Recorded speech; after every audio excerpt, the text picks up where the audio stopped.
de luces y sombras de nuestra historia, regresando de las tan felices y reparadoras vacaciones de invierno. Así que bueno, estamos muy contentos de volver al programa con el doctor Javier Garín. Buenas noches. Con Pablo Martínez Amec. Buenas noches. Y un invitado especial que es profesor de historia, diseñador gráfico y que ha hecho estudios muy interesantes sobre la propaganda política, la imagen, la publicidad, que se llama Reinaldo Díaz País. Bienvenido. Buenas noches. Que ya ha estado con nosotros hablando justamente sobre la iconografía del general San Martín en una oportunidad. Y el uso político. Y el uso político. Así que bueno, justamente hoy lo tenemos a Reinaldo porque vamos a hablar de un tema muy interesante que es la historia de la propaganda política. Un tema interesantísimo. Interesantísimo, que algunos se creen que empezó ahora la propaganda política. No. Algunos creen que la propaganda política la inventó que era el asesor de imagen de Alfonsín en el año 83, ¿no? En realidad la propaganda política siempre existió y hubo de distinta índole. Me gustaría, si no les molesta, hacer un breve repaso de cómo fue la utilización, pero breve. ¿Ya vamos a confrontar? Pero breve. De lo que fue la propaganda política y el marketing a través de las épocas. Y si vamos a la antigüedad clásica, tenemos a Alejandro Magno haciendo marketing en Macedonia Boy. Él hacía marketing de ser joven, presentando murió a los 33 años. Murió a los 33 años, pero por lo menos desde los 18 años tenía barba. Pero en las monedas que acuñaba Alejandro aparece siempre Lampiño, porque fue el inventor de la afeitada.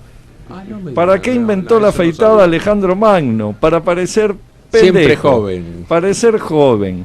Y en todas las monedas de curso legal que emitió el Imperio Macedonio, el Imperio Helenístico, estaba la cara de Alejandro Magno sin barba.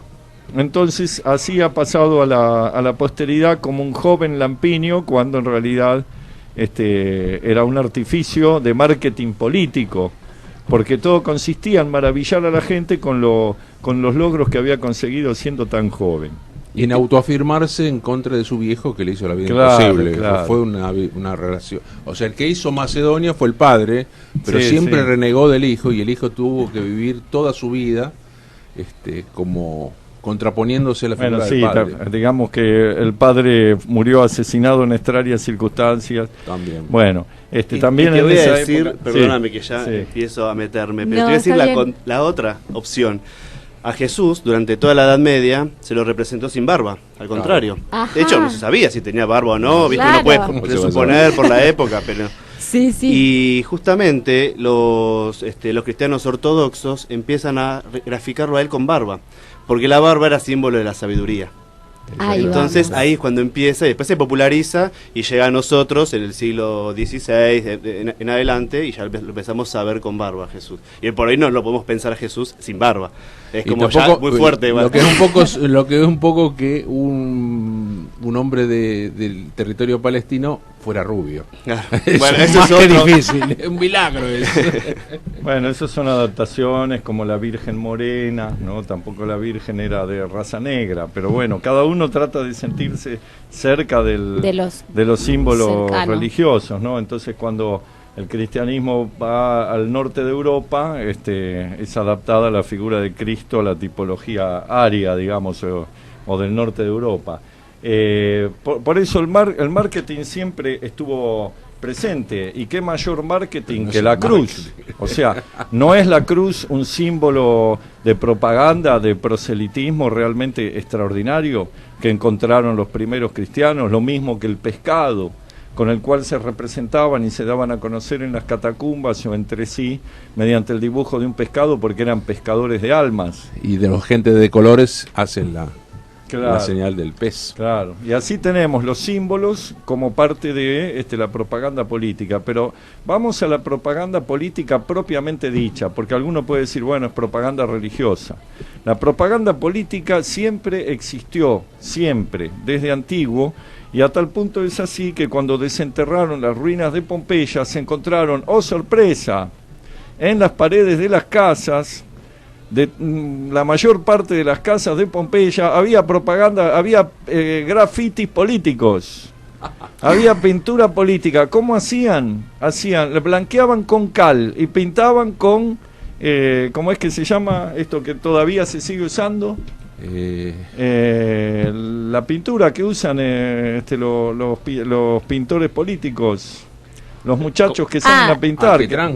No, el alquitrán no sale, no. ¿Pintura a la cal? Se blanquea con cal y se le da el color con otra pintura que ahora no recuerdo, pero algún oyente seguro se va a acordar. La he usado 500.000 veces yo mismo cuando salía a pintar.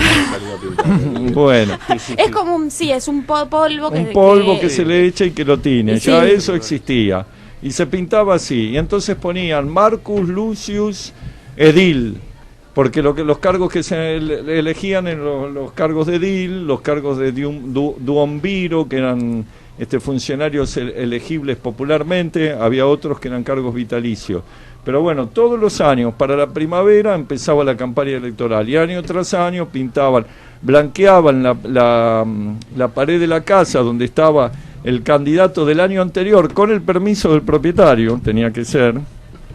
Y entonces ponían al nuevo candidato de ese año, y así se iban sucediendo las distintas capas de pintura, de las cuales han sobrevivido las que eran más cercanas a la explosión del Vesubio, porque las anteriores fueron tapadas por capas de pintura.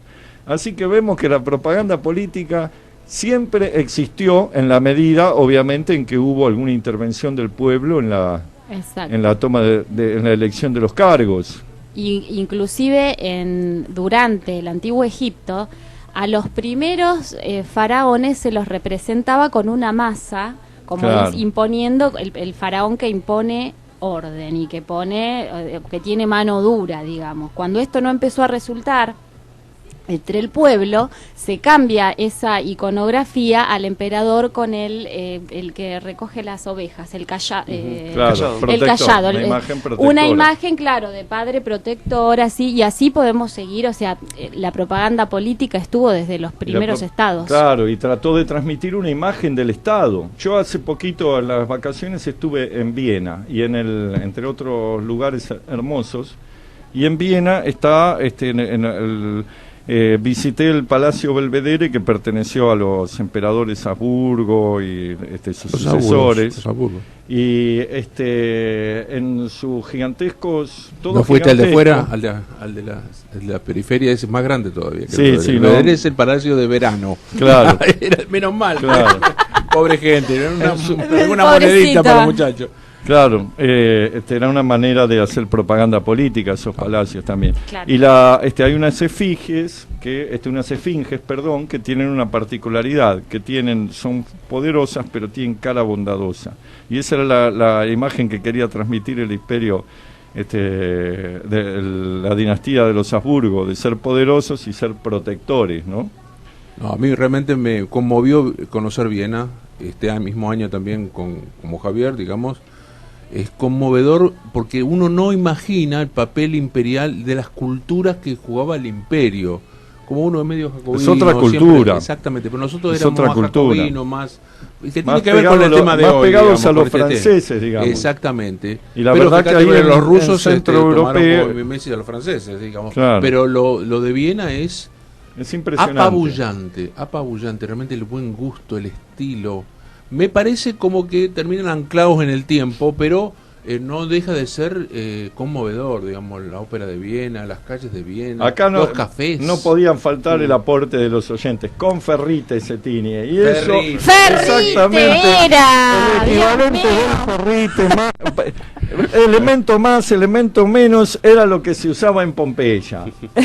Y también nos apuntan, también existían los volantes y panfletos, sí señor. Sí, señor. Sí, a mí me gustaría hacer una apreciación. Yo sigo un poco más la línea, yo traje una autora que se llama Susan Sontag, que hace bastante, cómo no, pero hace un análisis y ella difiere, trabaja más que nada en lo gráfico y lo impreso, ¿no? Hablando del panfleto y los afiches y las cosas que se pegan, que existían también desde hace tiempo. Y habla en realidad hace una distinción entre los anuncios y los afiches, siendo los afiches los de uso político, además de los comerciales que conocemos comúnmente. Y ella dice que el afiche aparece con el capitalismo. Yo lo encuentro en un lugar particular en la tesis de Lutero, yendo a la iglesia y pegando. Por supuesto. Claro. Eso es bien. Las 95. Claro, siempre existieron los afiches, digamos, claro. Lo que dice Susan Sontag, que me perdone, pero no es cierto. No, pero lo que dice es la diferencia entre el afiche y el anuncio, tiene que ver con quién es el que hace el anuncio, justamente. Es decir, el anuncio lo relaciona con el uso político, pero siempre relacionado con el Estado. Distinto es, digamos, si después hay grupos y hay otras intervenciones callejeras, que es lo que decías vos de pintar en las calles y demás, que ya no es parte del anuncio, porque no es una voz oficial, digamos, y si lo es una voz enmascarada. Pero cuando ella habla de el afiche y el anuncio, digo, por la cuestión, yo por lo menos trabajo más en lo gráfico, y después se ve ese afiche, tiene que ver con un discurso que puede ser de grupos pequeños, particulares, no oficiales, a veces son oficiales, pero además hay una mirada distinta también del espectador. Yo tengo una entrada diferente, que es la que me forma a mí alrededor de la teoría crítica de las ideologías y más o menos con... La propaganda política se institucionaliza en un momento clave, que es cuando se secularizan los valores de la Revolución Francesa sobre mitades del siglo XIX. Cuando ya se autoafirma la burguesía en su alianza con los sectores más potables de la noblesse de robe y provincial, que constituye el nuevo poder y le da la espalda a la plebe, se produce la secularización de los partidos políticos de masas. El Partido Socialdemócrata Alemán es el ejemplo más gráfico de el nuevo... Tanto es así que los líderes pensaban que con la masividad del voto se iba a invitar a la burguesía a que se desplazara, digamos, porque iban a ser masivos y el socialismo iba a venir de su propio peso. Con esta problemática surge el intelectual. El intelectual, aquel que tiene una opinión diferente del propietario de la editorial o del diario, y comienza a hacer las primeras columnas con opiniones firmadas, razón por la cual, digamos, se comienza a tomar la opinión independiente, situación que, el ejemplo paradigmático es Émile Zola con J'accuse con respecto al caso del Fou.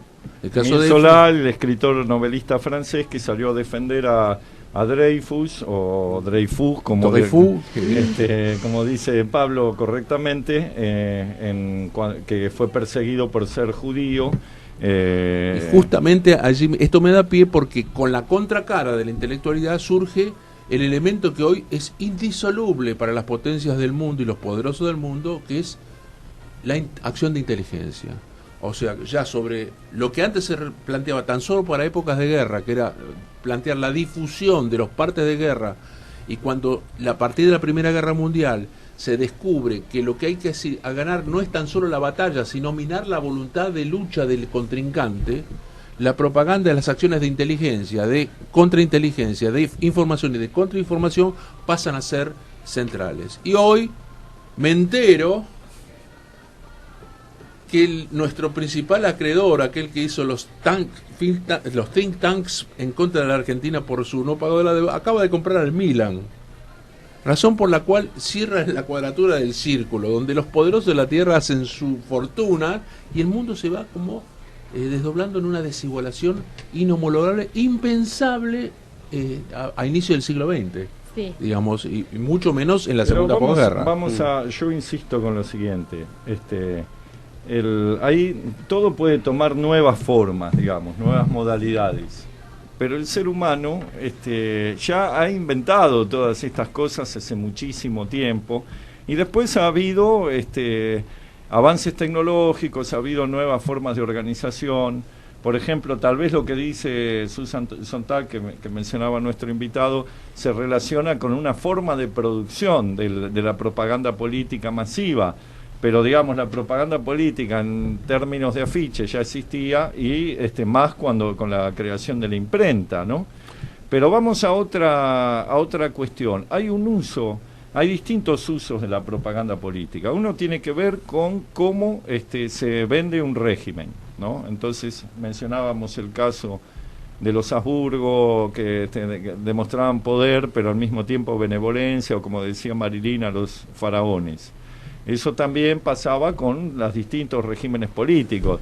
Los romanos vendían que ellos aseguraban la paz, ¿no? Sí. Ese era el producto que ellos vendían político, era la paz y la organización. Paz romana. Claro, la paz romana, claro.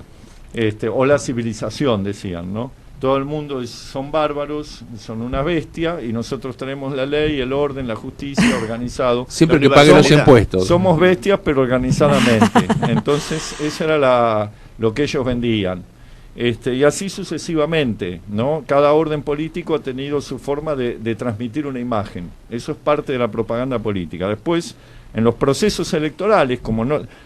los procesos electorales tampoco se inventaron en años recientes, sino que vienen de la antigüedad. También hubo propaganda electoral en Grecia, en Roma, en todos los países donde hubo elecciones, ¿no? Sí, pero lo importante por ahí separar, digo, para que el oyente pueda entender bien, no es lo mismo también el uso de la imagen, digamos, de lo visual, arquitectónico, dibujos, pintura, lo que sea, digamos, separado, digamos, de la lectura escrita. La lectura escrita no llega hasta las grandes masas, sino hasta la revolución industrial. Claro, y entonces, esto de poner monumentos, poner arcos, digo, de los romanos, cada victoria hacían un arco. Una manera de propaganda política. Si vos ves la columna de Trajano, es la que está en el, ¿cómo es?, en Roma, en donde describe toda una historia, en espiral va subiendo, describe todos los logros, las batallas. Está bien, hay que ir con escalera a verlo, pero bueno, ahí de alguna manera propagandizaba su régimen. O las catedrales medievales, que cada catedral era un conjunto arquitectónico destinado a la propaganda, en donde estaban escenas del Evangelio, escenas del juicio final, escenas de... claro, la gente no sabía leer, se le transmitía mediante la imagen. En los capiteles de las columnas estaba transmitida justamente en la época medieval todas estas imágenes del Evangelio para que la gente pudiera tener un acceso mucho más rápido a esto. Hasta una forma de adoctrinar. Sí. Pero hay una cosa que sí podemos decir que es propia del siglo XX, que es la manipulación de masas.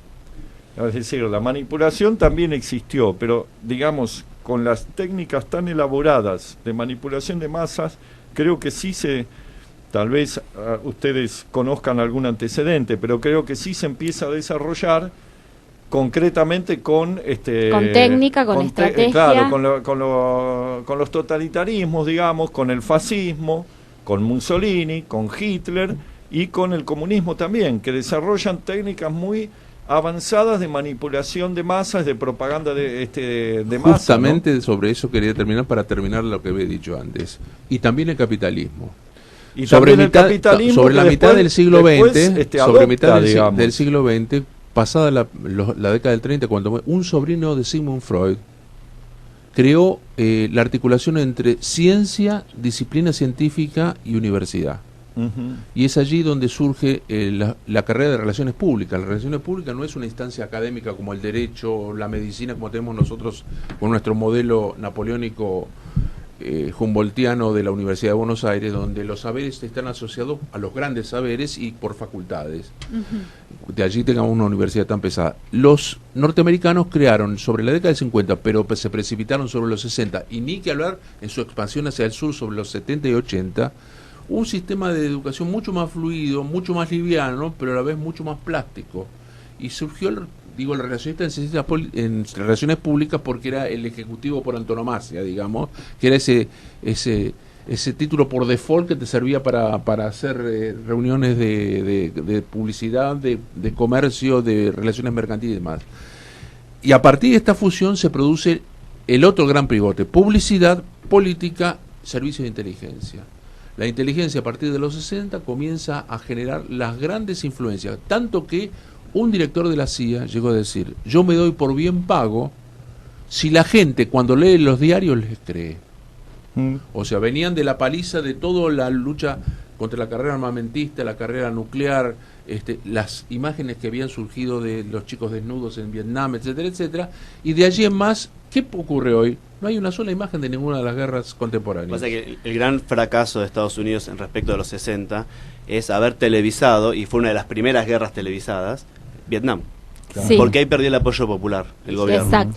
Y yo creo que por eso a partir de ahí hicieron un control estricto de todo lo que se emitía sobre las guerras Pero sucesivas. No solamente eso, comenzaron a avanzar no sobre los mensajes, sino avanzando sobre los sistemas de creencia, dando por sentado en lo que se denominan guerras híbridas, guerras de tercera, cuarta y ahora de quinta generación a partir de Snowden. Le invito a todo el mundo que vea de Oliver Snowden, que es absolutamente leccionador respecto del desarrollo de la inteligencia digital basada en el dominio y el control de la información del mundo, donde somos perejiles todos los demás, y nosotros en la periferia prácticamente nos cuesta muchísimo hacer pero allí se comienza a plantear ya sobre la base del sistema de creencia. De ahí yo tengo ya cada vez más diferencia con mi concepción. Mi tema es teoría crítica de ideología. El que hace todo esto es Carlos Marx, el joven Marx, que retoma un concepto de un positivista francés y lo trasluda como un lente opaco,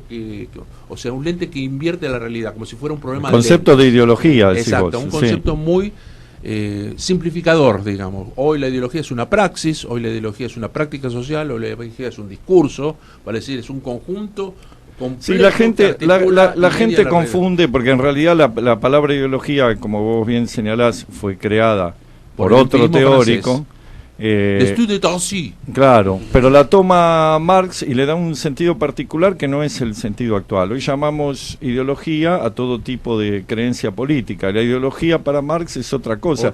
Es un engaño, digamos, una construcción que se hace para ocultar la realidad. Un lente que opaca y oculta la realidad. Claro. Lo que Gramsci después va a llamar la ideología hegemónica. Exactamente. Que en realidad para Marx es ideología y punto. Claro. Lo que pasa es que hay varias ideologías en otro momento. Claro. Sí. Y en el cuestionamiento que hace Gramsci, para mí, perdónenme los marxistas que no estén de acuerdo, de la estadolatría que se hace de la Revolución Soviética. Porque la Revolución Soviética para Gramsci era una revolución asiática, una revolución del siglo XIX, en donde ocupar el Estado, saltar en San Petersburgo, en Petrogrado para aquel momento, porque la toma del palacio y ahí a partir de que estaba en el socialismo. No, Gramsci decía, de manera previa a la toma del poder, nosotros debemos ganar el sentido común de la gente, hacer una construcción hegemónica en donde se aísle. Esa es la teoría gramsciana, que también tiene su pata floja, pero bueno, a ver dónde está la pata floja. Algunos empiezan hablando de hegemonía cultural y se quedan en eso, vamos a decir la verdad, y creen que hegemonía cultural es sancionar la ley de matrimonio igualitario. ¿Quién sabe? Acá nos ha pasado, eso ha pasado en los años de Cristina. Se ha creído, una mala interpretación del gramscismo ha creído que la hegemonía cultural era tener 6, 7, 8. Dejémoslo de jorobar. El fenómeno acá estaba acogido por la regla de... Yo para calmar un poco las aguas, me gustaría agregar, digamos, por ahí lo que Susan Sontag intenta agregar a la cuestión de la ficha y demás, es cómo del capitalismo empiezan a surgir nuevas prácticas. Y una de las prácticas es, por ejemplo, la comunicación en masa, ¿no? Los mass media. En principio empiezan siendo los diarios, luego será la radio, luego la televisión, o el cine, luego la televisión, etcétera. Y esos sí son fenómenos que tuvieron su máxima expresión en Estados Unidos, sí, eso claro, es verdad. Y por eso, obviamente los primeros grandes diarios, el Times o los que fueran, el New Yorker y demás, obviamente respondían a intereses económicos hegemónicos, si quieres, pero por ahí es importante que justamente para contrarrestar esto existían otros medios y fueron ahí donde los anarquistas y los socialistas se metieron a producir propio contenido en masa, es decir, la protesta acá por lo menos tuvo una gran divulgación en la ciudad de Buenos Aires, justamente para intentar contrarrestar esta comunicación hegemónica, o por lo menos este mensaje obviamente direccionado, afines a los intereses del Estado o al gobierno de turno o lo que fuera. La Mutual, el obrero, las bibliotecas populares. Por lo tanto, creo que es importante entender al lector, políticamente o no importa, pero entenderlo como un sujeto que está metido en este pensamiento del mass media, que es del cual todavía, luego de 100 150 años, no podemos salir, por lo menos, de este sujeto. Digo, hoy por hoy Internet, por más que uno haya una utilización mucho más personal, digamos, mucho más sectorizado por momentos, nosotros seguimos siendo consumidores de más media. Entonces, eso es importante tenerlo en cuenta fenómeno, en cuanto a los intereses de la propaganda, digo. Es cierto lo que vos decís y está bien, es correcto, fue así, digamos. Pero hay un fenómeno que nosotros no tenemos en cuenta, que es la influencia del desarrollo de las técnicas de manipulación de masas que hace el comunismo y el fascismo, y que después es tomado, o casi simultáneamente es tomado por los países capitalistas. Pero es paralelo. Hay una extraordinaria desarrollo de que nunca antes visto, digamos, eso sí. O sea, pero, a ver, se adecuan al contexto de cada época. Si hoy le mostrás a un pibe a Goebbels gritando frente a un micrófono, o lo que le provocaba pero digamos, yo lo que digo, que era un fenómeno, eso sí fue un fenómeno novedoso del siglo XX respecto pero el de soporte teórico ese que influyó sobre Freud es de la de Le Bon, es una visión de Ortega y Gasset, una visión por la cual el público es un receptorio vacío que lo llevan como un cordero, y eso no es así. Eso se basa en sistema de creencias pero lo lograron en alguna medida. Está claro que bueno, por eso quería agregar yo que justamente tiene que ver con este tema de la manipulación de masas. Porque tanto, digamos, de los dos totalitarismos, tanto el fascismo como... no naturalicen los totalitarismos porque me voy a pelear con ustedes, porque no son totalmente diferentes. Vos podés decir que no estás de acuerdo. No es un problema de no estar de acuerdo, es un problema del atajo que nos hacemos mentalmente por el sistema de creencias que tenemos, por a partir del cual los regímenes políticos... No me interrumpas, te estoy hablando. Si los regímenes políticos remiten a sus condiciones de producción, a las etapas históricas específicas, a los regímenes económicos, sociales y culturales, a lo cual brinda respuesta.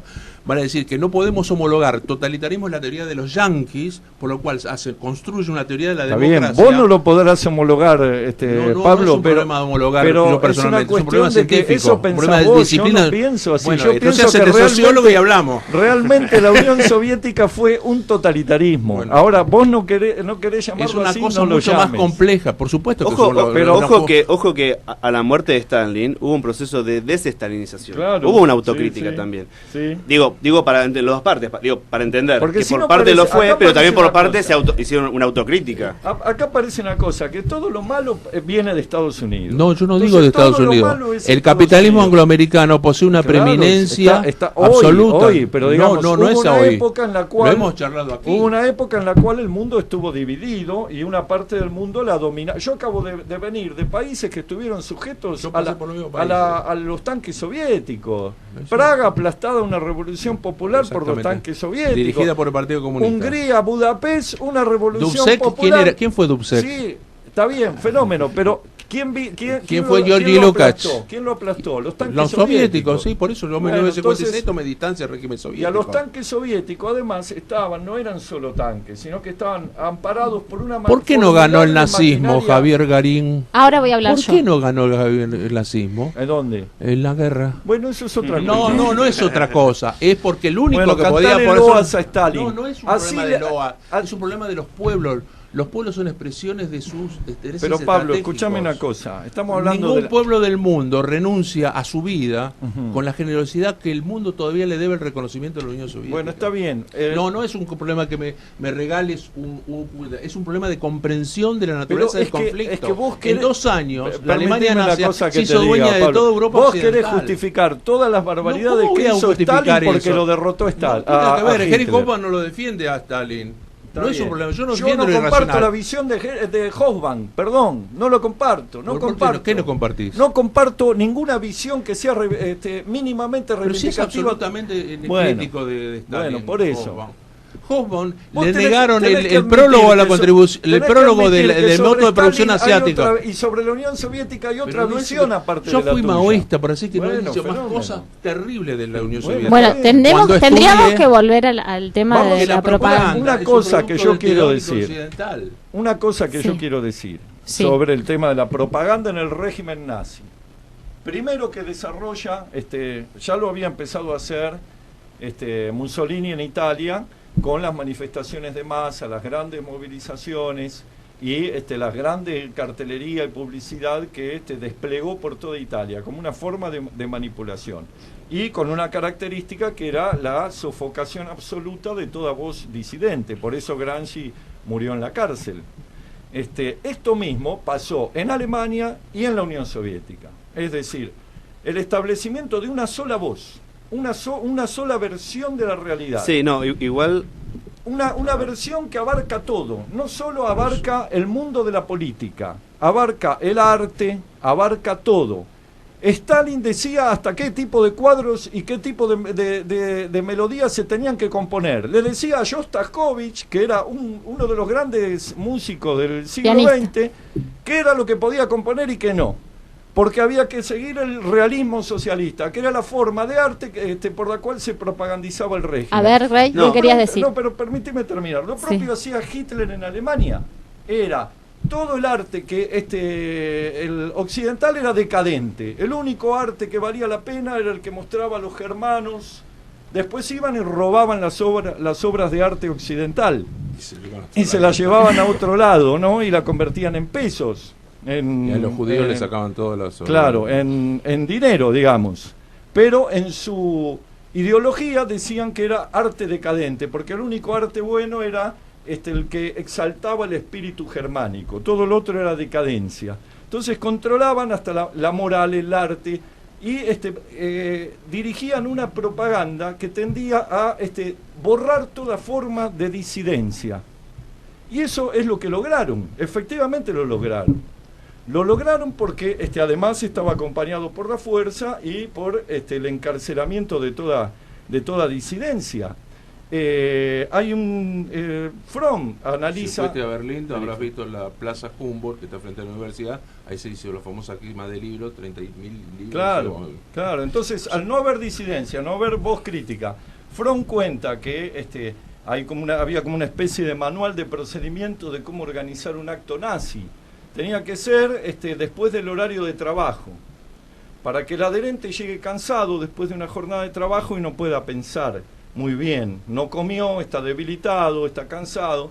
Entonces lo suman a un sentimiento oceánico de multitud, donde el tipo empieza a gritar viva Hitler, acompañando el grito de las minorías ya preparadas para realizar el acto de agitación. Esta es la manipulación de masas que se fue llevando adelante y que fue muy efectiva. Sí. Yo creo que primero me parece que habría que entender que desde que existe la revolución industrial y existe la producción de libros y existe entonces la producción del mass media, es decir, de periódicos oficiales o no oficiales, no importa, y se empieza a entender al sujeto lector como un espectador, pero que además más parecido al target de lo que conocemos hoy en día. Yo creo que a partir de ahí todos los gobiernos de cualquier índole, no solamente de socialistas, sino liberales, empiezan a armar esta suerte de voz hegemónica o de voz direccionada con intenciones afines y demás. El nacionalismo juega un gran aporte a eso. Yo te muestro acá, yo tengo una publicidad, te leo el año 1904, y la caracterización de cada uno de los personajes, la publicidad es para vender cigarrillos, y básicamente están los 4 personajes, ¿no? El europeo, el americano, aborigen, el africano y el asiático, todos con un color, y esto que nosotros decimos, ¿no? El negro, el amarillo, el rojo, por ahí pueden empezar a venir de este tipo de producciones. Sí. Y ahí hay una voz fuerte, dirigida, con claras intenciones, por más que esto sea una publicidad. Perdón que a veces me trago. No, está bien. Yo te muestro, salteo algunos temas porque si no... Sí. Cuando yo te muestro la campaña de los bretones, de los ingleses para la Primera Guerra Mundial, el que nosotros conocemos es más parecido al de los yankees de la Segunda, ¿no? El I Want You. Sí. Cuando nosotros vemos esta producción, que es de los ingleses para la Primera Guerra, aparece la misma producción, y si la busco seguro que la encuentro, para la Segunda Guerra por parte de los soviéticos. Quiere decir que en realidad lo que hizo el nazismo no es inventar algo. El nazismo lo que hizo fue sistematizar algo. Sí. Le dio reglas, es lo que decís vos, es pautas, le dio una forma concreta a seguir, indiscutible, obviamente. Entonces, yo creo que el gran aporte y la gran victoria del nazismo, lamentablemente, fue eso.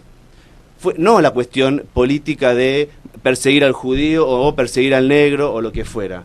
Bien, porque para eso varios fueron juzgados, algunos fueron muertos, otros se suicidaron tratando de escapar de lo que se le venía.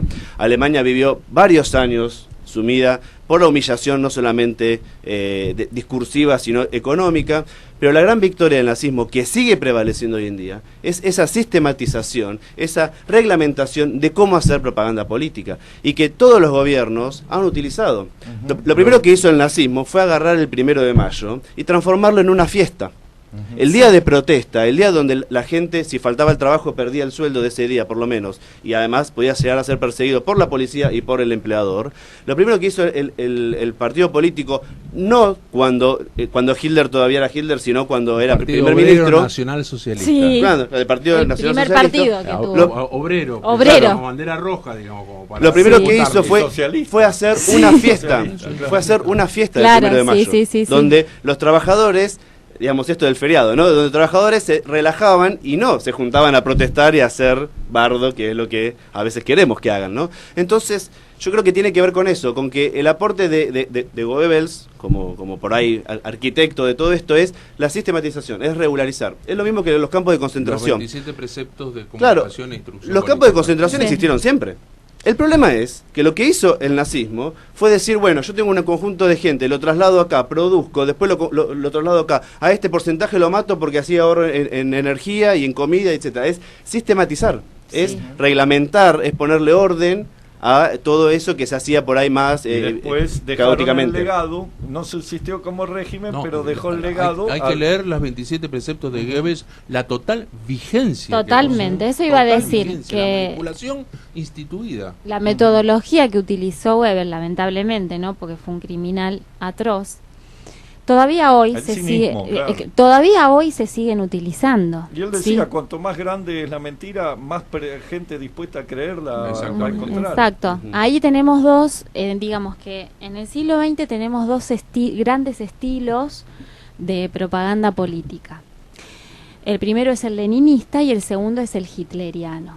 Las características que tenía el leninista se pueden resumir a dos expresiones. Por un lado, la denuncia política o las revelaciones políticas, y por otro lado, la voz de orden. ¿Qué quiere decir la denuncia política? La denuncia política significa desenmascarar cualquier hecho o suceso que tenga que ver la burguesía o el régimen capitalista. Entonces, se tomaba, digamos, como metodología, se trataba de relacionar la parte con el todo. Lo voy a explicar con un ejemplo para que quede más claro. Por ejemplo, se cerraba una fábrica y el Partido Comunista Francés decía que era por culpa del fracaso del Plan Marshall. O sea, la parte explica el todo. Esa era una metodología muy utilizada para desenmascarar las penurias que traía, digamos, el capitalismo o el régimen. Si no me equivoco, Lenin habla de la propaganda y después habla de la agitación. De la agitación, exacto. El propagandista es el que escribe y el agitador es el que es el que uno quiere leer. El propagandista es el que uno quiere leer en los diarios. El agitador es el que uno lee en los diarios. Haciendo quilombo en la plaza. Mussolini. Hasta el 27. Un agitador. Estalló, como era la nueva sociedad, entre el 17 y el 27, estalla en 1000 escuelas. Y eso, dado el estado de guerra civil interno que existía latentemente en la Unión Soviética, eso exigió, digamos, un redimensionamiento. Pero, digamos, toda la época de Isadora Duncan, del ballet, la apertura hacia masiva, el surrealismo, el subjetivismo en la expresión gráfica, previo al realismo socialista, cuando se prima ya en el 33, 34, cuando comienzan a darse, y sobre todo después del 36 con los juicios de Moscú. Ahí sí con responsabilidad de Stalin. El tema es que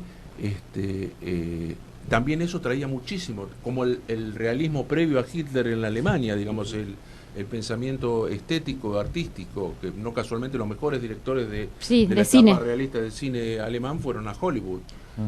Muchos de ellos judíos, y sobre todo, digamos, la contrapicada de Sergei Eisenstein respecto de Lenin, como colocándolo de abajo para arriba en la idea de el picado alto, o el famoso precipitación en el montaje de la caída de las escaleras de Odessa, exactamente, por parte del acorazado Potemkin. en toda esa problemática, bueno, todo eso luego, producto de la situación interna de la Unión Soviética, se tuvo que ir distinto es la cosa esta, digamos, de erradicar de cuajo todos los niveles de libertad y democratización que fueron los complejos. Porque aparte no fue Alemania o Italia, fueron las ideas dominantes en todo el mundo. Sí, en una época. En una época. Fue el 30, en la década de la crisis del 29, de este tipo de ideología. Trajo un derrumbe total de las instituciones liberales, no solo las económicas, que eran los fondos bancarios y demás, sino fue una crisis de sobreproducción, por lo tanto repercutió en todos los mercados laborales del mundo.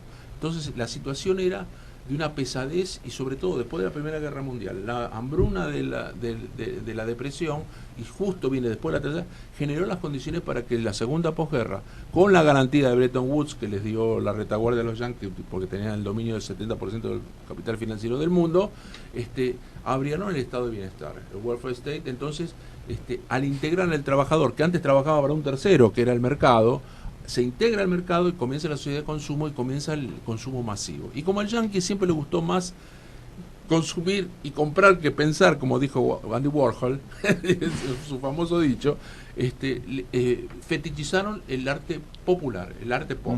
Es decir, que la década del 60, 70 y lo que ahora yo creo que hay algunas diferencias en los estilos, en los tipos de propaganda, según a lo que los medios y los fines, ¿no? Pero ahora en todo caso lo vamos a tratar de profundizar un poco antes de terminar, pero sí quería mencionar algunos nos manda saludos Viviana Muniz, Charlie nos aporta lo de Ferrite, Soledad dice no dejaron nada al azar, los nazis, el nazismo con su propaganda no solo llegó al fanático sino a todas las franjas sociales.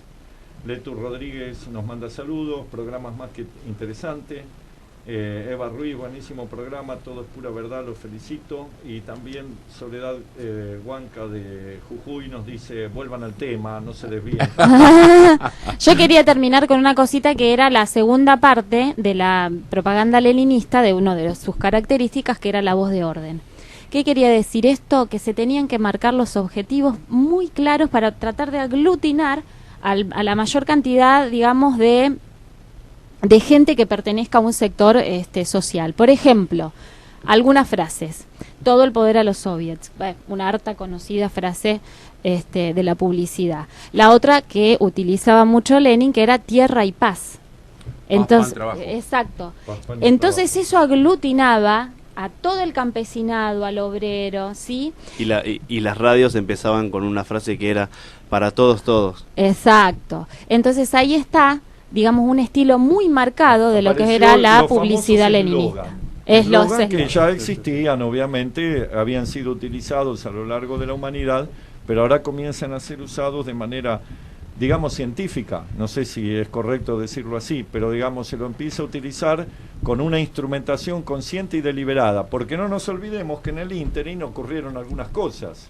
Apareció la sociología, estudiando el comportamiento de las masas, apareció la psicología revelando la existencia del inconsciente, y entonces aparece un fenómeno que es la propaganda dirigida y manipulada con la finalidad de llegar al inconsciente y no a la razón, y llegar a los sentimientos primarios de las masas. Sí. Con lo cada cual, vez más sofisticado, eso claro, cierto. de manera cada vez más sofisticada. Al principio eran burdos los mecanismos, pero después se fueron complejizando, y eso se debe también, digamos, al estilo hitleriano, que es el segundo gran estilo. Como decía Pablo, digamos, en un primer momento esto fue novedoso y tuvo mucho más, por ser novedoso, fue más eficaz. Hoy, digamos que de alguna manera, si bien tiene un grado importante de eficacia la manipulación, que lo vemos todos los días, también es cierto que hay menos ingenuidad de parte del público destinatario, digamos, ¿no? Ahora, se logra en un momento pico, cuando, ahí está la famosa ley Tocqueville, que alguna vez he hablado. La gente reconoce, no en el momento que más la están utilizando, sino en la salida, cuando logra ver qué es lo que vivió, cómo fue utilizada. Cuando logra romper con eso, ya ahí sí hace un punto de aparte total. De alguna manera lo había previsto Lincoln en algún momento, cuando decía se puede mentir a todos durante algún tiempo, se puede mentir a algunos todo el tiempo, pero no se puede mentir a todos todo el tiempo, ¿no? Y este tema de la mentira y de la propaganda mentirosa para lavar cabezas, tuvo varias expresiones en la literatura del siglo XX, se convirtió en un tema propio de la literatura, y hay varias antiutopías, grandes libros que fueron escritos alrededor de este tema. Uno es 1984, con el Gran Hermano, el control total de la vida, y con los lemas que se parecen a los eslogan que se empezaron a utilizar, en donde tienden a destruir la verdad, digamos. Entonces los lemas que usaba el Gran Hermano eran: la guerra es la paz, sí, claro. La libertad es la esclavitud. Entonces repetían eso y la gente termina diciendo: no, la libertad es la esclavitud, no quiero la libertad, yo quiero ser esclavo porque soy libre. Entonces le hacían en el marote le hacían un barullo terrible, que ya no sabía qué era la libertad, qué era la esclavitud, qué era la paz y qué era la guerra. O un libro histórico de Huxley, de los famosos Huxley, pero este es de Aldous Huxley, que es Un Mundo Feliz, en donde comenzó a hacer la crítica, digamos, a lo que se percibía de Occidente, al régimen soviético, y después se transforma absolutamente al Gran Hermano, a todas las pautas de organización de la moderna, de The Wall, de como Pink también Floyd. aparece prevista o anticipada la manipulación genética en estos libros, sobre todo en Un Mundo algo Feliz. Para que el público lo pueda percibir más claramente. Como los jóvenes de hoy prefieren mucho más una hamburguesa de Mac o de Gran Burger antes que, no digamos un choripán, que puede llegar a ser denostativo, pero no un buen bife de chorizo. Hoy su cultura es esa. Y veamos cómo esas pautas de organización se basan en sistemas de creencias que han sido establecidos por el medio. Y de manera, digamos, científica. Digamos. Exactamente. Es decir, usando elementos irracionales, pero con racionalidad. Y la psicología motivacional. Y termino con esto, ahí te doy el pie. Con una nueva vuelta en esta etapa de sacralización de lo técnico y científico. Ya no hay más intelectuales, ya no hay más académicos, hay técnicos y expertos. Vale decir que la apoyatura científica tiene que ver lo más desapasionada y poco controversial posible, matando el pensamiento crítico. Esta manera ha llevado a que el psicoanálisis haya caído, hoy se utiliza la psicología cognitiva, que haya esta etapa del biologismo, una nueva etapa del biologismo, que con la neurociencia se ha puesto en la realidad que, al haber una variable independiente, yo es como cuando discuto con los orientalistas, el budismo, ¿por qué no soy budista? Porque no hay una parte que sea absoluta y un todo. Todo es dialéctico, todo cambia, todo está en nosotros y está en su oposición en nosotros, y está en nosotros en la fuerza de voluntad de luchar contra nuestras propias debilidades. Dale, Rey. Sí, yo también, como para ir tirando algunas cuestiones, no estoy tan seguro, acá decía el compañero, de esto de que por ahí hoy en día nos damos un poco más cuenta cuando manipulan información y demás. Los métodos son distintos, porque no podéis aplicar hoy los métodos de Stalin o de no tan Hitler. así. Yo te voy a demostrar unas cuestiones. Han sido perfeccionados. Lo que ha vuelto, ha sido perfeccionado seguro, lo que ha vuelto mucho en la política hoy en día es, en los partidos más que nada, es el uso del color. La iconografía muy referida al color. Entonces, nosotros podemos trabajar la política, los partidos políticos nuestros, ¿no? Desde pongo los nombres porque yo para partidos políticos soy malísimo, porque cambian todos los días además. Massa, Macri, Cristina, y cada uno piensa en un color distinto. Sí. En un color visual hablo, un naranja, un amarillo, verde, un celeste. Así, técnicas de identificación. Claro. Primero, eso. Segundo, la cuestión es que esta nueva versión de la propaganda política se transforma hoy en lo que es la posverdad. Y yo creo que hay una frase de Goebbels justamente que es: miente y algo quedará. Entonces, es interesante, la otra vez hablaba con mi compañera en casa, es que nosotros tenemos una herramienta fantástica dentro del capitalismo, lamentablemente, pero es una herramienta fantástica que es el Google. ¿Y cuántas veces nosotros nos ponemos a chequear las cosas que leemos? Compartimos, transmitimos, copiamos, pegamos. Democratizó la información. Claro, y lo bueno de esa herramienta es que uno puede chequear, buscar. Ni te digo cuando estás corrigiendo un parcial y encontrás de repente corte y pegue, no hay la más mínima coherencia. Pero el problema es que los chicos no se dan cuenta de eso. Claro. Lo hacen instintivamente, así como eligen consumir en McDonald's en vez de bife de chorizo, hacen lo mismo. Prefieren copiar y pegar y seguir. A mí lo que me sorprende es cómo las fake news, que son esta nueva modalidad de mentira, cómo son aceptadas por mucha gente sin el menor sentido crítico y la reproducen, ¿no? Las cosas más absurdas. Ahí tengo que venir otro día para explicar de la parte técnica. Claro, pero los algoritmos funcionan así. Funcionan que si yo le doy muchos me gusta, supongamos, al partido X, me van a aparecer más noticias, no importa si son inventadas o verdaderas, del partido X. Y si yo le doy muchos me gustas al otro partido, me van a aparecer así. Por eso, vamos a poner un debate hoy en día no partidario, que es el tema del aborto. Por eso, muchas personas piensan y ven su muro de Facebook, Twitter, lo que fuera, y piensan que todo el mundo pública, piensan que todo el mundo es pro aborto. Y lo mismo pasa con el otro lado. Entonces, cuando esas dos personas se encuentran en la calle, dicen, no, pero vos sos el 1%, ¿entendés? Lo que yo pasa soy el 99%, y ahí se pelean. Es el problema de las redes sociales, que querer trasladar ese microcosmos que se genera en las redes sociales a lo que es el humor social verdadero, o sea, el que vos lo ves en la calle, lo vivencias en microclimas, y que es toda una parte de una falsedad enorme en la cual nos gusta autoengañarnos. Pero hay quería hacer referencia a algunas experiencias artísticas, digamos, que han reflejado este proceso, que me parece que son interesantes.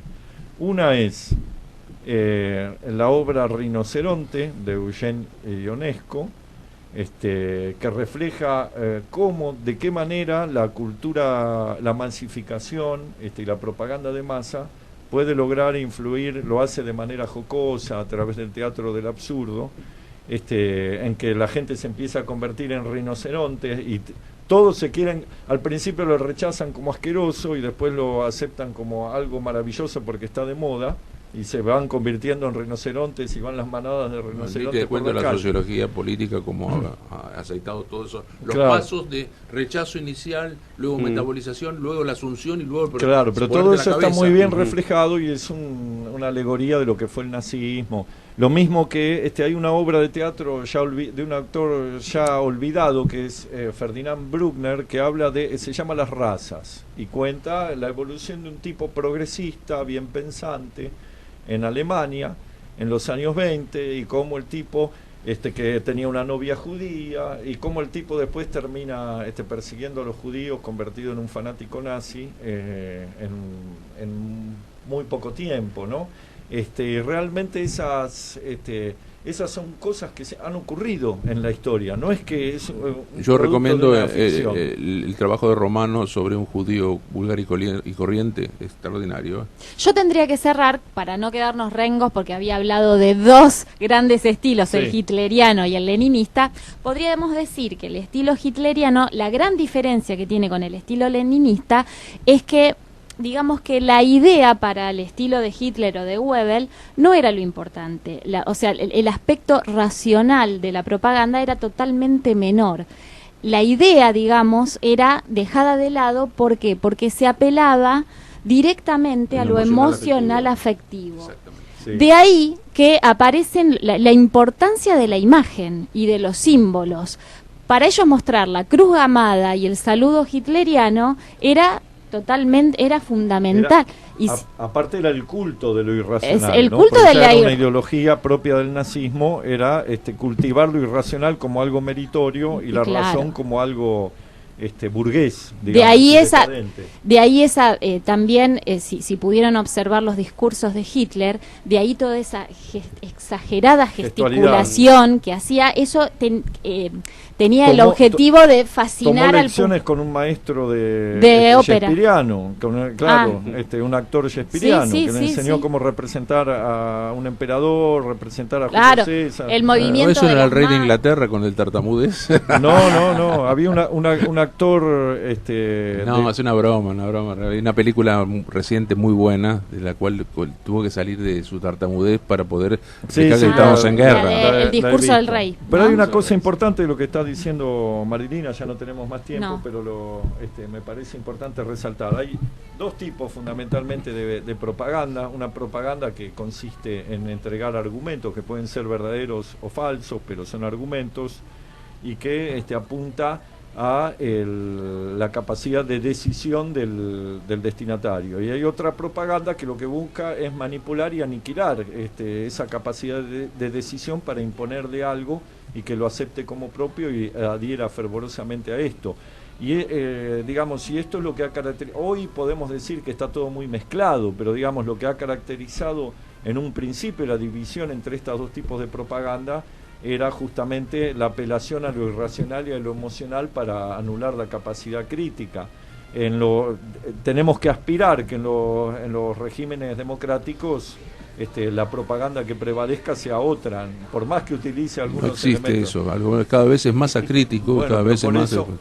Por eso, digamos, hay mecanismos también de regulación de la propaganda. Sí, y nos quedó para otra oportunidad, tal vez, la vinculación de la corrupción con la propaganda política. Bueno, ahí tenemos para 2 programas. En todos lados, buena parte de la corrupción política ha estado vinculada con los mecanismos de financiamiento de los grandes aparatos de propaganda. Sí, bueno, lo podemos dejar para la próxima, y también la cuestión de Mussolini, que no es menor, que también tuvo su importancia, digamos, en cuanto a propaganda política. ¿Qué decía Mussolini? Una frase que me parece muy interesante: hoy más que nunca la gente está ávida de creer en algo.